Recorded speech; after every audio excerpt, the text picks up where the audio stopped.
Hello guys, आज हम explain करने वाले हैं I am the faded villain मनहुआ के चैप्टर 331 को। अगर आपने पिछला एपिसोड अभी तक नहीं देखा है तो उसका लिंक मैंने डिस्क्रिप्शन और कमेंट सेक्शन में दिया हुआ है, इसलिए पहले उसे जरूर चेक कर लीजिए। तो चलिए अब बिना देर किए शुरू करते हैं। 7 दिन बाद डिवाइन सिटी में हर बड़े फैक्शंस के कई डाउ अचीवर्स और यहाँ तक कि रेमिनेंट इमॉर्टल्स भी आने लगे, जिनके सिबलिंग्स आसमान में उड़ते बैटलशिप्स को देख रहे थे। तभी सबसे छोटे भाई ने पूछा कि आखिर आखिरी बार अपर रियलम में इतने बड़े स्तर की गैदरिंग कब हुई थी। ब्राउन रोब्स पहने भाई ने कहा कि legendary ancient heavenly venerate on of reincarnation to humanity के प्रोजेनेटर्स से भी पहले का अस्तित्व है, इसलिए उसका इन्फ्लुएंस बिल्कुल मामूली नहीं हो सकता। इसी बीच यिन श्याओ वैली की सेंटेस टोंग तियान ने हल्का सा भौं सिकोड़ते हुए कहा, अगर इस बार गू चेंग झूठ बोलने की हिम्मत कर रहा है तो देखते हैं उसका क्या हाल होता है। वक्त आने पर हमें मिलकर जिन यून का बदला लेना होगा। तभी मोंग जिन चांजी अपने साथ एक और व्यक्ति को लेकर वहां पहुंचा और बोला, सेंटेस टोंग तियान, क्या तुम्हें भी शक है कि डो ब्रदर जिन यून की डेथ में कुछ गड़बड़ थी? उसके पास खड़े मोटे यंग मास्टर ने भी कहा,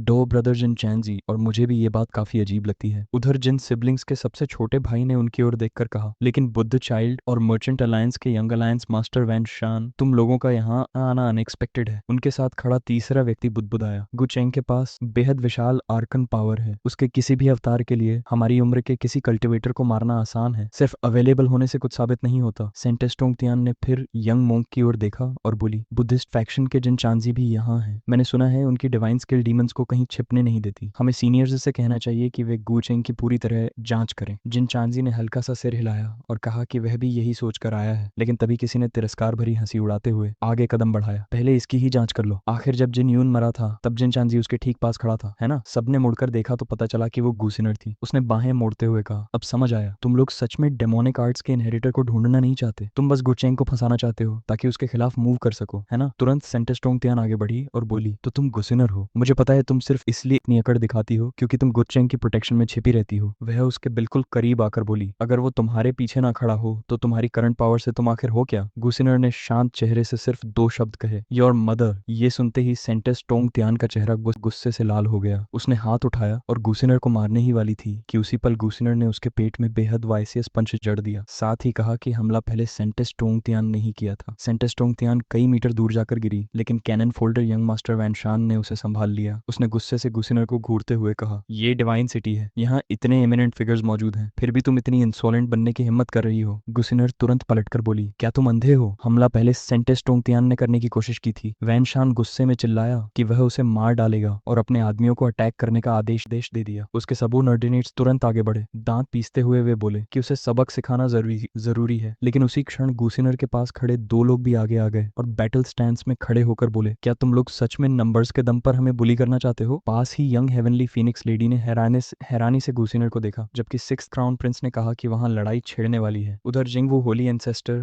जेंगलू ओशन के साथ उड़ते हुए आ रहा थी। उसने उससे कही कि होली एंसेस्टर पहले डिवाइन टेंपल चले जाएंगे, जब यह जाकर देखेगी कि वहां क्या हो रहा है। जिंगवू होली एंसेस्टर ने उसे सावधान रहने को कहा और चेतावनी दी कि वहां मौजूद कई यंग ब्रैट्स उससे कमजोर नहीं है। स्थिति को और बिगड़ते देखकर वैन शान ने तिरस्कार से कहा, क्या तुम लोग मिलकर मुझे घेरने की कोशिश कर रहे हो? लेकिन तभी 2 और लोग वहां आ पहुंचे, लुओसिन और उसके साथ सफेद रोब्स पहनी एक फीमेल कल्टिवेटर। गुसिनर लुओसिन को देखकर बेहद सरप्राइज्ड हो गई। लुओसिन आगे बढ़ा और वैन शान से पूछा, तो तुम ही वो हो जो लोगों को नंबर्स के दम पर बलि करना चाहता है? वैन शान के सबऑर्डिनेट ने तुरंत उंगली उठाकर कहा, क्या ग्रैंड वॉइड गॉड क्लैन सच में इस मामले में इंटरफियर करने वाला है? सेंटेस टोंगतियान कुछ बोलने ही वाली थी, लेकिन वैन शान ने उसे रोक दिया और कहा कि चिंता मत करो, वह उसका गुस्सा निकाल देगा। वह धीरे धीरे आगे बढ़ा और घमंड से बोला कि उनकी वोम्बा मर्चेंट अलायंस इतने सालों से लो प्रोफाइल में रही है कि अपर रियलम लगभग उनकी असली ताकत भूल चुका है। इसके बाद उसने एक साथ कई पावरफुल धर्म ट्रेजर्स निकाल लिया और गुसिनर और उसके ग्रुप की ओर देखते हुए उसने कहा, अगर तुम सब बारी बारी से सेंटियन से अपोलोजाइज करके एडमिट कर लो तो मैं इस मामले को आगे नहीं बढ़ाऊंगा। हुड पहने आदमी ने दांत भींचते हुए मन ही मन कहा कि जैसा वोंडबा मर्चेंट अलायंस से उम्मीद थी, वे एक साथ इतने प्रोटेक्टिव धर्म ट्रेजर्स निकाल सकते हैं जिनके बारे में आम फैक्शन सोच भी नहीं सकते। उसके पास खड़ी यंग फीमेल कल्टिवेटर ने कहा, उसने क्वाजी एम्परर वेपन्स तक निकाल लिए। अब गुसिनर का एडवांटेज लगभग खत्म हो चुका है, हालात उनके लिए खराब दिख रहे हैं। किनारे खड़ा 6th क्राउन प्रिंस बोला कि वह मदद के लिए आगे आएगा, लेकिन उसी पल मोंक जिन चांजी ने उसे प्राइवेट ट्रांसमिशन भेजकर रोका। उसने कहा कि भले ही उसकी स्ट्रेंथ काफी फॉर्मिडेबल हो, लेकिन उसका बैकिंग पर्याप्त नहीं है। ट्रू इमॉर्टल एकेडमी के डिसिप्लिन होने के नाते उसके लिए इस मामले से दूर रहना ही बेहतर होगा। मजबूरी में 6th क्राउन प्रिंस सिर्फ जिन चांजी को घूर कर रह गया। पेट पकड़कर खड़ी सेंटेस टोंगतियान हंसते हुए बोली, उस लड़की को घुटनों पर गिराकर जाकर माफी मंगवाओ। यंग मास्टर वैन शान ने भी धमकी दी, अगर तुम लोग अपोलोजाइज नहीं करोगे तो मामला शांति से खत्म नहीं होगा। लेकिन अगले ही पल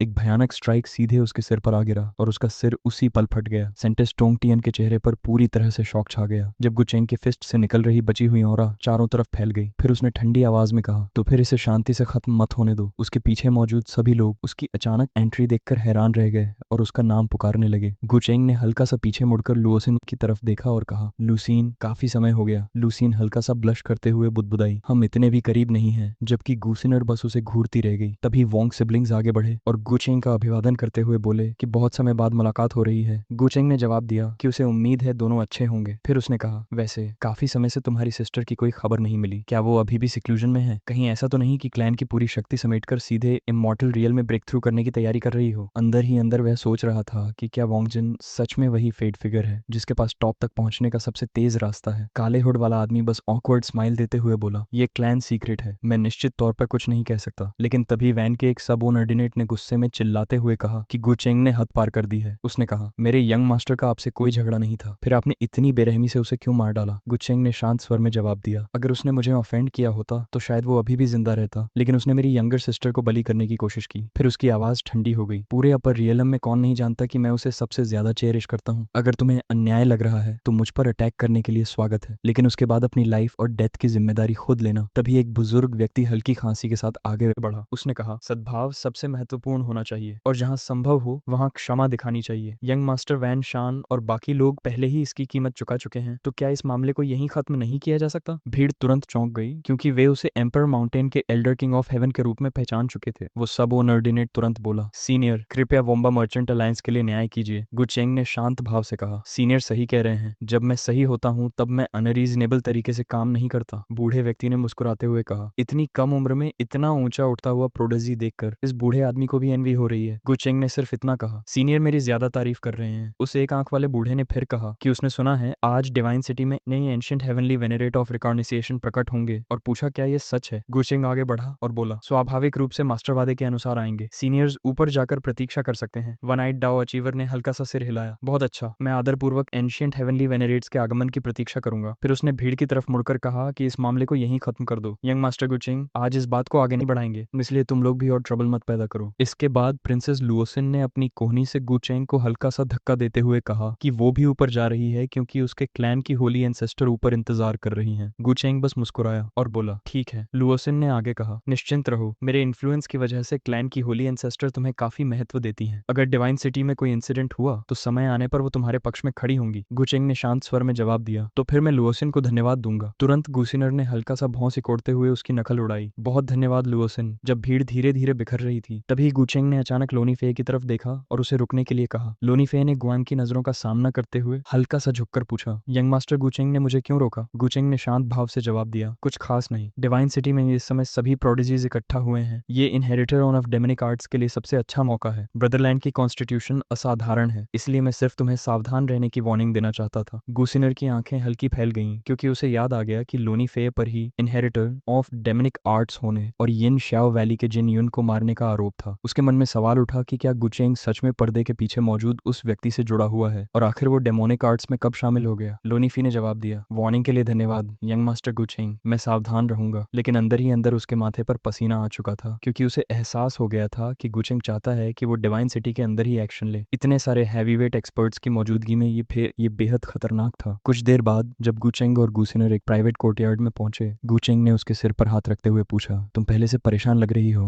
क्या तुम मुझसे कुछ छिपा रही हो? लेकिन उसी पल गुसिनर ने गुस्से में उसका हाथ झटक दिया। गुचेंग हैरान होकर सोचने लगा कि अचानक उसे क्या हो गया। गुसिनर उसकी तरफ मुड़ी और गुस्से से भरी आवाज में बोली, गुचेंग, ये सवाल मुझे तुमसे पूछना चाहिए, क्या अब भी तुम मुझे सच बताने से इनकार करोगे? गुचेंग उसकी इस आउटरेज से थोड़ा चौंक गया और सोचने लगा कि आखिर वो किस सच की बात कर रही है। उसकी आंखों में आंसू भरने लगे और उसने गुस्से में कहा, तुम्हारी डेमोनिक आर्ट्स की कल्चरेशन, क्या तुम्हें लगा मुझे कुछ पता नहीं चलेगा? गुचेंग पूरी तरह स्टंडन रह गया। उसे समझ ही नहीं आया कि उसका राज आखिर कब खुल गया। गुसिनर ने कांपती आवाज में पूछा, तुम ऐसा क्यों कर रहे हो? क्या तुम्हें नहीं पता कि जो लोग डेमोनिक आर्ट्स प्रैक्टिस करते हैं उन्हें आखिर में सब लोग बेट्रे और रिजेक्ट कर देते हैं? फिर उसके चेहरे पर आंसू बहने लगे। या फिर उसने कांपती आवाज में उसकी तरफ देखा, क्या तुमने फैसला कर लिया है कि तुम अपने आसपास मौजूद हर इंसान के खिलाफ हो जाओगे? सिस्टर मिंग कांग, हमारे अंकल, एरांट और मैं, क्या तुम हम सबको मारकर डिवोर करने वाले हो? गुचेंग की आंखें हल्की फैल गईं। वह उसके शब्द सुनकर पूरी तरह शॉक्ड और कॉट ऑफ गार्ड रह गया। ऑलराइट गाइज, यहीं पे ये वीडियो खत्म होता है। उम्मीद है आपको आज की वीडियो पसंद आई होगी। अगर वीडियो अच्छी लगी हो तो लाइक, कमेंट और वीडियो को हाइप करना बिल्कुल मत भूलना, ताकि ऐसे ही और अमेजिंग चैप्टर्स जल्दी आते रहें।